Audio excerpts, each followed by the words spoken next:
แนวฉีดยาตัวแม่เนี่ยยืดหดได้ฉีดดอกบุม่วงยุ่งเทิงพูดดูไปปลายพูดเห็นวะ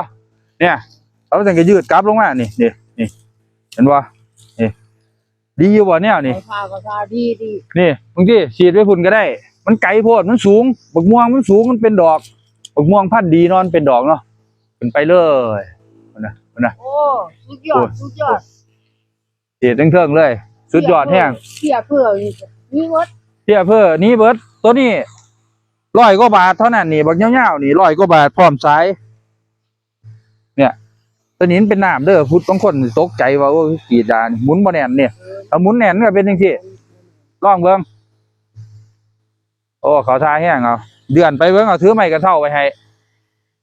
นั่นเดียวเดือนไปโอ้ดีคักเนาะพูดโอ้สุดยอดใครอยากได้สั่งเด้อบ้านนี้เด้อสุดยอด100 กว่าบาท100 กว่าบาทเอาปิดบ้านนี่เปียกแล้วปิดใส่น้องบ้านนี่เนาะ ดีป่ะเจ้าไปฉีดยานั่นเจ้าฉีดยืนอยู่ท้องนอกแล้วก็พ่นโอ้ยฉีดยาผมไม่ฉีดเขาไปไกลนั่นบ่ซั่นเฮาว่ายันบ่แข็งเฮาก็ใหม่มัดนี่เนาะอุ้ยสแตนเดร์ดเอาไปเดี๋ยวสิเอาใหม่กระเถาใหม่อีกอันนึงเด้อ